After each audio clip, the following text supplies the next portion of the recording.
Damn guys, I really just recorded a whole entire intro and then realized that the music that I was listening to was too loud, so here we go again. Welcome back, if you're still here, for vlog number 3.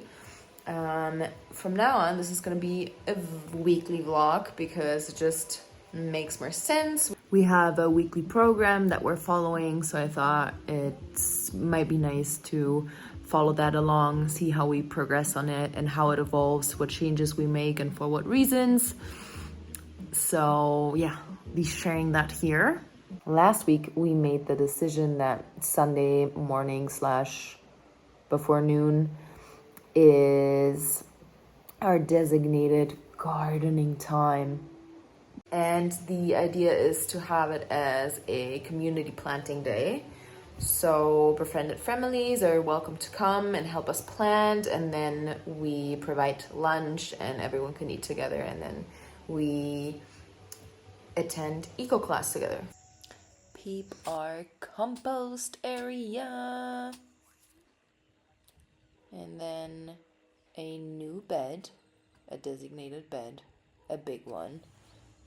That's gonna have lots of things. For now, we were picking out other things, seeing what was growing there and leaving those there, like this mango tree to be mango tree.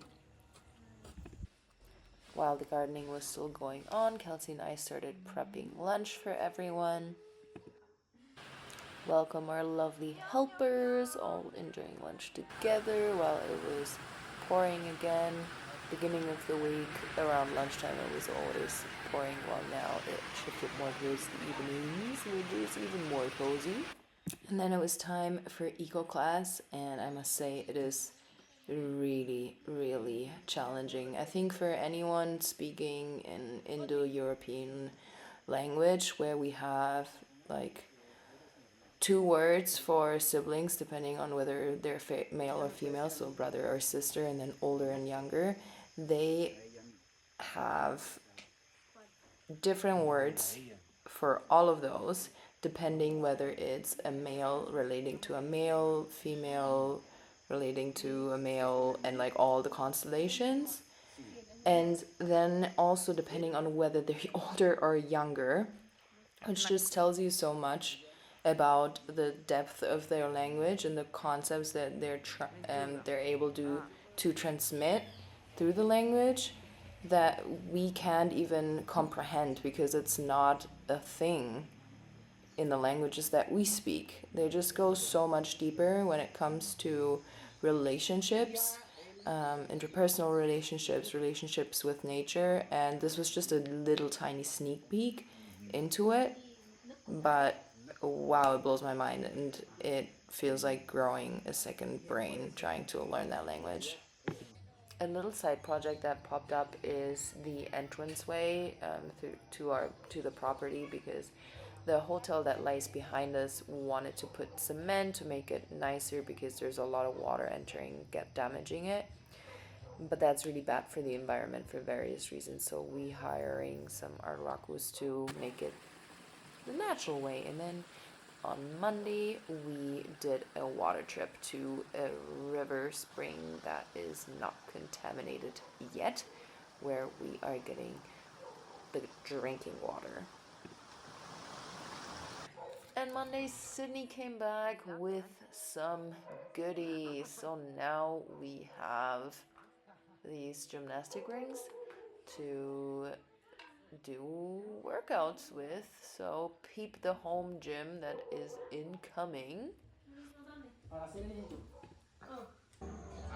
Tuesdays from 9 to 11 we have the local regenerators come to co-work at Dunay Teruna. I'll say, giving a little recap to fill you guys in.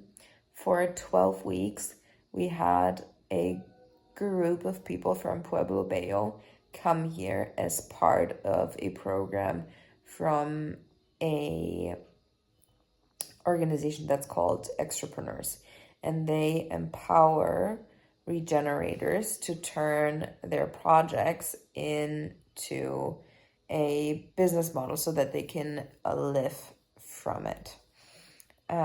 with these people that have graduated their program are now being hosted here, where also the program was hosted, Tuesdays, as I said, to further develop on their ideas, to co-work, and to just think about what the next steps are and to support each other. So yeah, the idea is that all the individual projects help each other.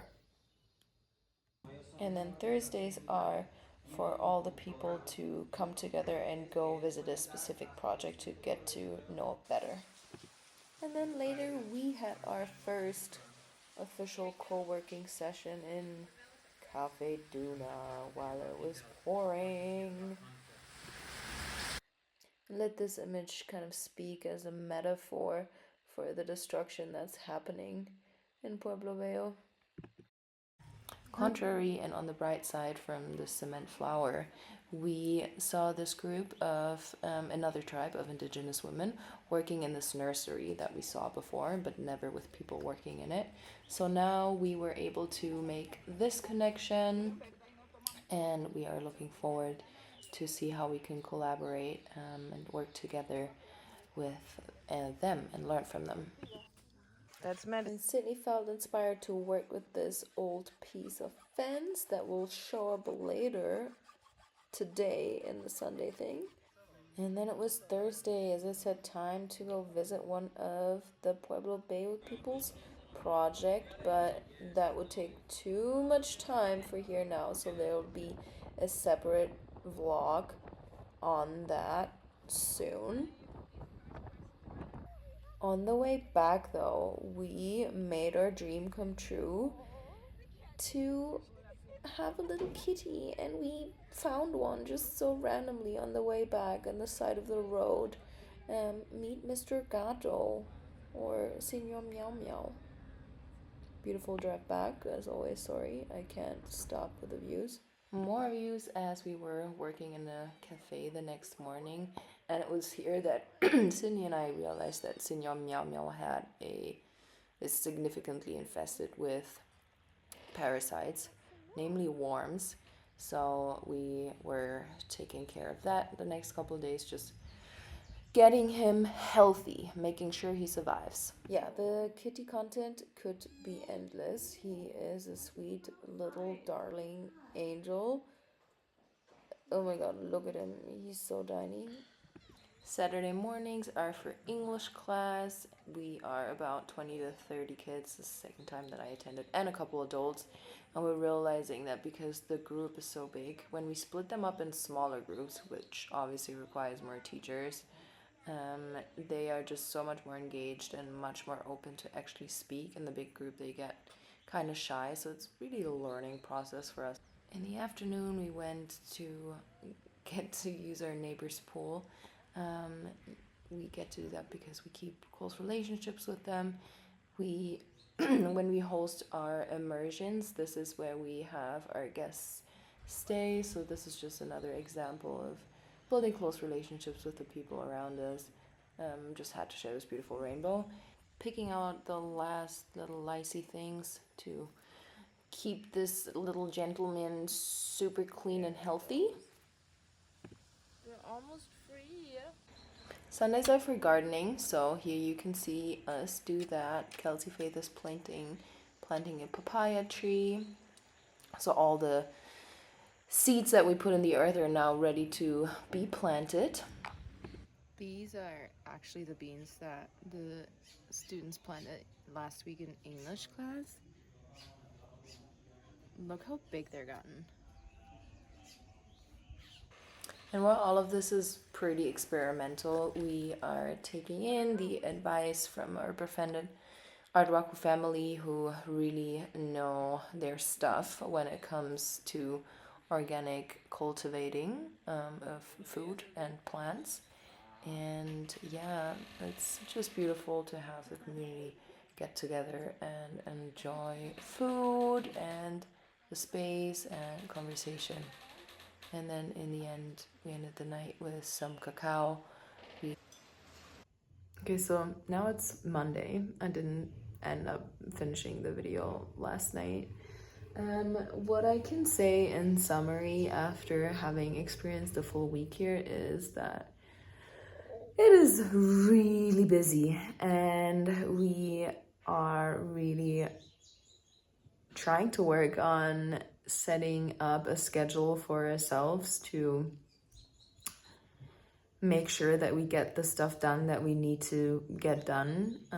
It is a little bit challenging at times because this is a community center, this is an open space, people come here unannounced, and there are always some side quests popping up that keep that potentially can keep you from doing other things that need to be done. And yeah, we are on it. But yeah, we are learning how to navigate that, and I will be sharing about that as well. For now, thank you again for tuning in if you made it this far, and see you next time.